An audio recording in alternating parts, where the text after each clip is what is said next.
श्री शंकर मांडेकर. अध्यक्ष महोदय, मी औचित्याच्या मुद्द्याद्वारे सभागृहात सांगू इच्छितो. माझ्या मतदारसंघातील उतरवली वडगाव MIDC 1992 साली अस्तित्वात आली, परंतु खऱ्या अर्थाने जमिनीवर 7-12 बोजा चढला, शिक्के पडले, परंतु त्यांना कुठलाही मोबदला आत्तापर्यंत दिला गेला नाही किंवा ती MIDC चालूसुद्धा झाली नाही.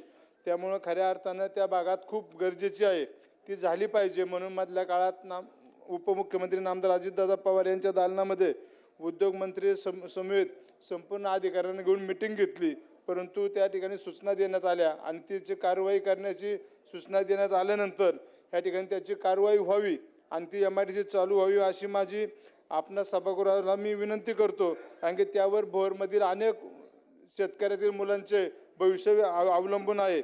त्याचप्रमाणे भोर औद्योगिक वसाहत येथील जी जमीन MIDCने घेतली त्या ठिकाणी शेतकऱ्यांना कुठलाही मोबदला दिला गेला नाही आणि ज्यावेळेस मोबदल्यासाठी शेतकरी रस्त्यावर आले त्यावेळेस त्यांच्यावर खोट्या केस आणि गुन्हे दाखल करण्यात आले.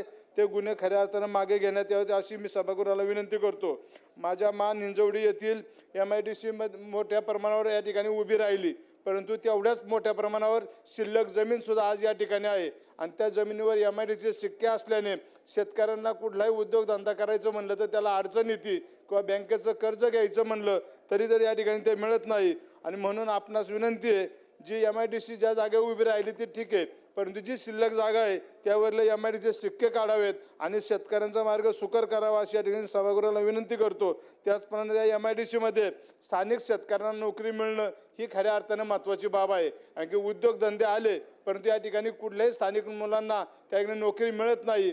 ज्यावेळेस आपण त्या ठिकाणी मुलाखतीला जातो त्यावेळेस काही कारण सांगून स्थानिक मुलांना डावललं जातं आणि ज्या मुलांचा ॲड्रेस बाहेरचा असेल त्यांना खऱ्या अर्थाने त्या ठिकाणी संधी देण्यात आली येते. तेव्हा माझी सभागृहाला विनंती आहे, त्याचा आपण विचार करून MIDCची स्थानिक शेतकऱ्यांच्या मुलांना नोकरी मिळावी म्हणून आपण प्रयत्न करावेत.